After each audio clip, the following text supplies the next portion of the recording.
My girlfriend texted me, "If you embarrass me in front of my family one more time, don't bother coming home." I put the phone down. I didn't say anything back. I replied, "Okay." Then I closed the app and finished my coffee. 3 days later, she was calling me from her mother's driveway at 11 at night, asking if I could please just talk to her. How one dropped fork changed everything, and nobody at that table saw it coming. I was 31 years old, senior logistics coordinator, 6 years with the same woman. I had a routine, a quiet apartment, and a relationship I had convinced myself was stable because it was familiar. That is not the same thing. I told myself that her sharp edges were just stress. I was wrong. They were character. We had been together since we were both 25. I met her at a mutual friend's birthday. She was sharp, organized, funny in the way that cuts. I liked that.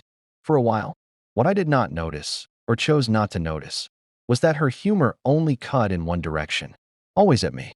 Always in front of others. Always followed by, "You know I'm joking, right?" Said with a smile that made it impossible to respond without looking insecure. I let it go. Repeatedly. Quietly. Because I loved her, and because I had told myself that people who love each other absorb the small cruelties without scorekeeping. I was wrong about that too. Scorekeeping is not bitterness. Sometimes it is just evidence. The family dinners were quarterly.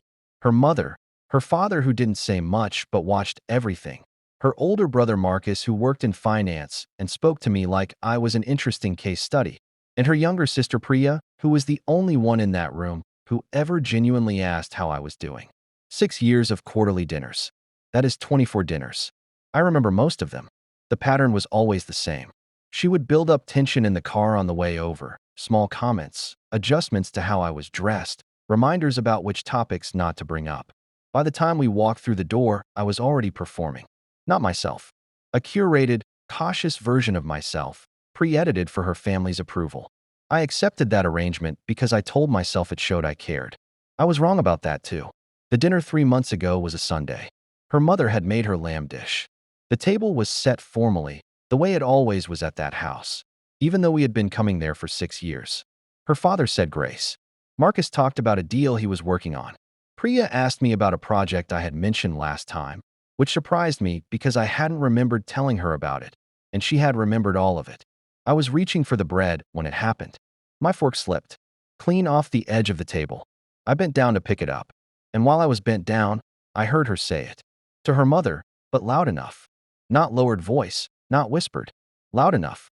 "He's always doing something." 3 words. That was all. Said with that particular exhale. That specific tone that a person uses when they are performing. Exasperation for an audience. When they want the audience to feel what they feel. When they need the audience to agree. Her mother made a small sympathetic sound. Marcus didn't react. Priya went quiet in the way she sometimes did when she was uncomfortable. I straightened up.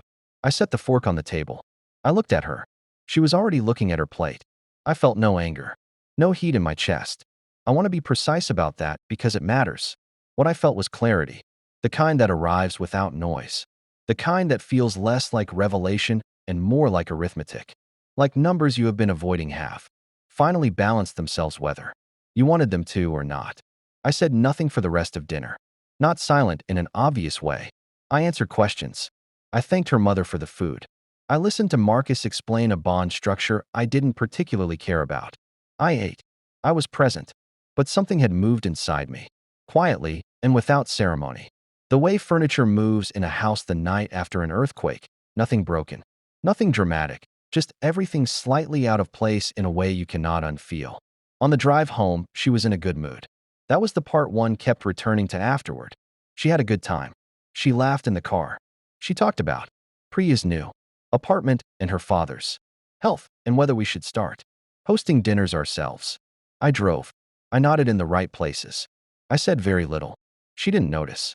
That was the confirmation. When we got home, she went to shower. I sat in the kitchen. I didn't pour a drink, didn't turn on the television. I just sat. And I made one decision, quietly and completely. The way you close a tab you know you will never reopen. I was done.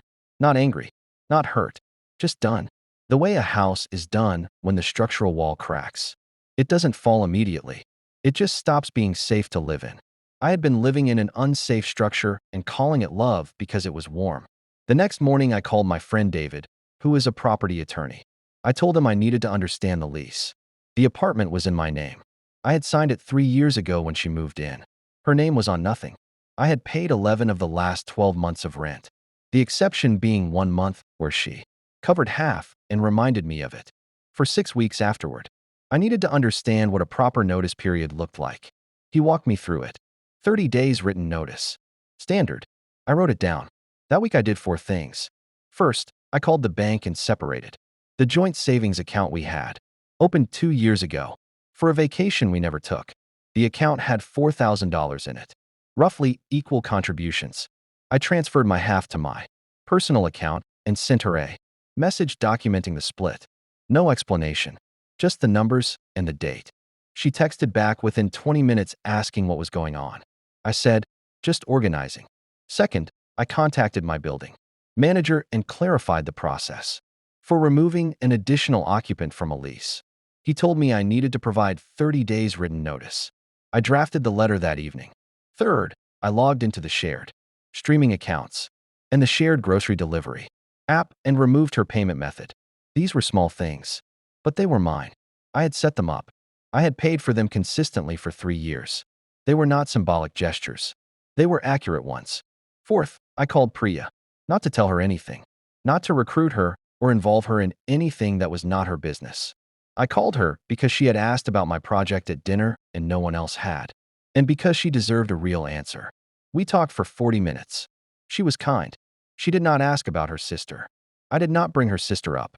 When we hung up, she said, "You seem more like yourself tonight." I didn't respond to that, but I heard it. The day I handed the written notice to the building manager was a Thursday. I gave 1 copy to the manager and slid 1 copy under the bedroom door while she was at work. Then I went to the office. She called at 2:17 in the afternoon. I let it go to voicemail. The voicemail was 4 minutes long. I did not listen to it until that evening. She cycled through several emotional registers in 4 minutes. Confusion, then something that sounded like hurt, then a harder edge that started to sound like threat, then back to something softer. She mentioned her mother. She mentioned how long we had been together. She mentioned that she had given up an apartment in a better neighborhood to move in with me, which was technically true but omitted the part where I had offered to match whatever she was paying, and she had declined because my apartment was more central and more convenient. I did not call back that evening. I texted, "I'll be home by 7. We can talk." We talked. Or rather, she talked. I listened. I did not argue, did not list grievances, did not reference the dinner because this was not about the dinner. The dinner was just the moment I finally saw the arithmetic clearly. I told her, in plain language, that I had decided to end the relationship, that she had 30 days in the apartment per the notice, that I had already separated the joint account and would handle the remaining logistics fairly and quickly, that I wished her well and meant that sincerely. She stared at me for a long time. Then she said, "You've been planning this." I said, "I've been deciding." She said, "Over a fork?" I said, "Over 6 years." She didn't have a response to that. The next 2 weeks were the kind of difficult that is just administrative. She stayed in the apartment, which was her right. I worked my hours. I was civil at home in the way you are civil in a shared space. Not warm, not cold, just functional. She made several attempts to discuss, to negotiate, to reopen what she seemed to believe was still an open question. I responded to each attempt the same way, calmly, briefly, in writing when possible. On the 9th day, she called her brother. Marcus called me the following morning. I want to be precise about this conversation because it is instructive. He did not call to mediate. He called to inform me, in his bond deal voice, in his Marcus certainty voice, that I was making a decision. I did not fully understand the implications of that his sister had made real sacrifices, that I should think carefully. I let him finish. Then I said, "Marcus, I've reviewed the lease, the account documentation, and the notice timeline. Everything has been handled correctly and fairly. If there's a specific legal concern you want to raise, I'm happy to hear it. Otherwise, I think we're done." Silence. Then, "You're serious?" I said, "I've been serious." He didn't call again. On day 14, she posted something on social media.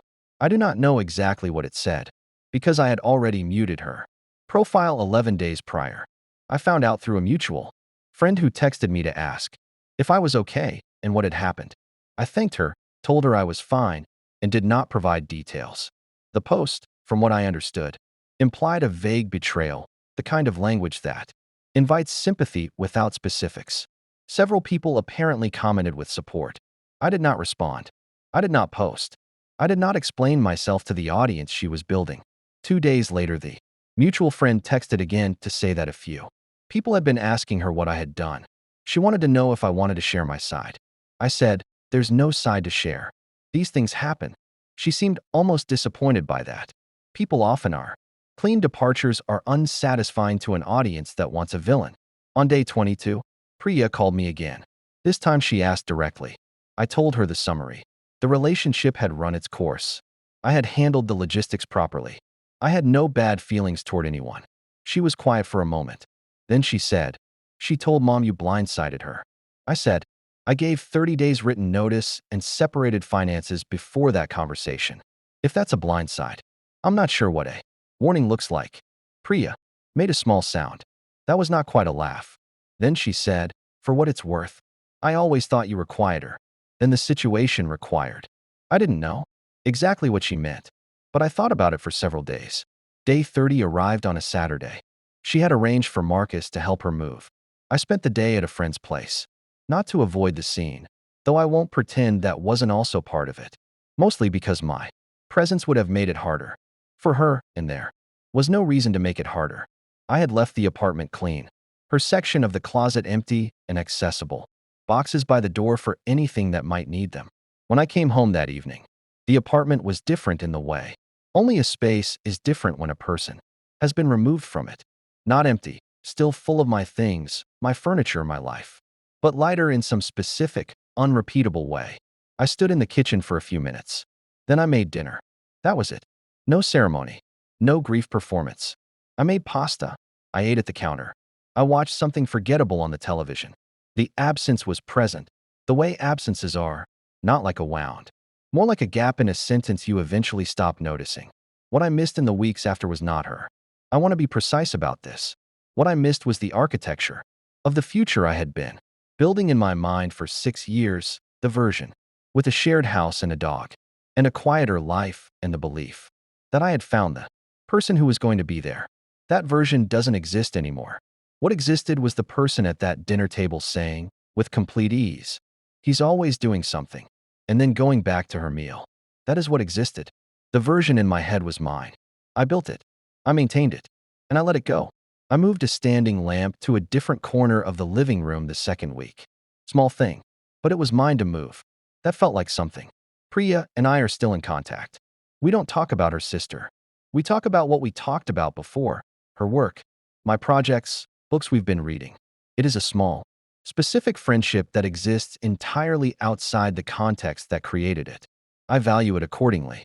Marcus and I have not spoken. Her mother sent me a message 6 weeks after the move. 3 sentences. She said she was sorry it hadn't worked out. She said I had always been respectful at her table. She said she hoped I was taking care of myself. I read it 3 times. Then I replied, "Thank you. I am. Please take care." I'm in all of it. The fork, when I think about it now, and I do not think about it often, but sometimes, was not the cause of anything. It was just the moment the light was right. Like standing in a room you have been in 100 times and suddenly noticing a crack in the wall that was always there. The crack did not form that day. You just finally saw it. 6 years of dinners. 6 years of curated, cautious, pre-edited performance. 6 years of absorbing small cruelties and calling it patience. And then a fork falls, I bend down. And from below the table, I hear the truth in 3 words, not said in anger, not even consciously said to wound me, just said. The way people say things they have been thinking for so long they forget to hide them. That is what I was. A habit she had outgrown, but not yet discarded. I decided to save her the trouble. Now some people hear this, and they say, "You gave up a 6-year relationship over a comment at a dinner." And to those people, I want to say, with full calm, with zero bitterness, you are not wrong about the timeline. You are wrong about the weight. This was not a comment at a dinner. This was the 24th dinner. This was the 601st small moment. This was the first moment I happened to be below the table when she forgot to perform. What you hear at the 247th comment is not the comment. It is the sum. It is the total. It is the complete picture, unfiltered, with no audience-facing version over it. That is what I heard. That is what I responded to. Calmly, completely, without drama, without punishment, without malice. Just a decision, made in full. Some people have leverage because you choose to give it to them. And you can unchoose. That is the only thing the fork taught me. It is not complicated. It is just arithmetic. 6 years of small tolerances, added up, evaluated honestly, and then handled. No court, no conflict, no performance for an audience. Just action. Clean. Precise. Final. The last time I spoke to her directly was a voicemail she left me. 38 days after she moved out. She said she had been thinking. She said she didn't understand why I couldn't have just talked to her. Why I had to do it the way I did. She said, and this is the part one keep returning to. You always made me feel like you were handling me. I listened to that line 3 times. Not because it hurt, because it was accurate. I was handling it. The relationship, the dynamic, the whole thing. And when I stopped handling it the way she needed me to, the whole structure became visible. I did not call back. Not out of cruelty. Out of honesty. There was nothing left to say that would clarify anything for either of us. The conversation she wanted to have was one where I would explain my reasoning in a way that made space for her to respond and perhaps change the outcome. That conversation was not available. The outcome was not changeable. Offering it would have been its own kind of cruelty, the slow kind, the kind that gives hope where none exists. So I said nothing. I deleted the voicemail after the 3rd listen. Not in anger, just in completion. The apartment is different now. More mine than it ever was. Actually, there's something strange about that.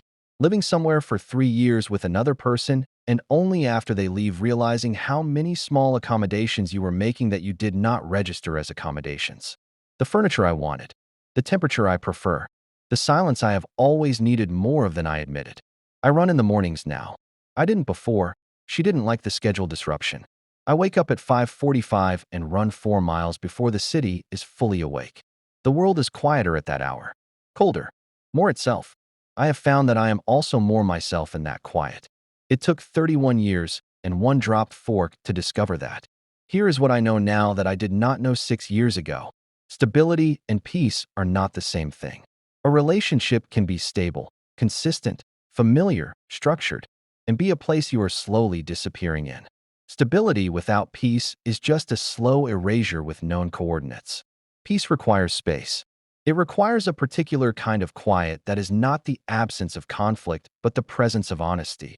The kind where neither person is performing, neither person is managing, neither person needs the other one to be smaller. I was smaller in that relationship. Quietly, persistently smaller. And I had called that love. What I know now is that love should not require you to be less precise about who you are. It should not require quarterly performances at someone else's table. It should not make you fluent in the language of someone else's comfort at the cost of your own. I am not saying she was a bad person. She was not. She was someone who had gotten used to a particular arrangement and had stopped checking whether it was fair. That happens. It happens in every relationship that survives long enough without honest conversation. It happened in ours. The difference is only that I was the one below the table when the curtain slipped. The final line of that story is not triumph. It is not grief. It is this. I know what I tolerated. I know why I tolerated it. I know when I stopped. That is the whole of it. And here is the question I will leave you with, the one I still ask myself on the quiet mornings. If the fork hadn't fallen, if I hadn't bent down at that exact moment, if I had never heard those 3 words from below the table, how many more dinners would I have attended? How many more performances? How many more years of quiet erasure before I finally looked at the arithmetic honestly? And the harder version of that question, the one that requires real examination. How many people are sitting at tables right now, upright, never dropping the fork, never hearing the unguarded version, living inside a story about love that they have never once seen from below? That is not a question about her. That is a question about all of us.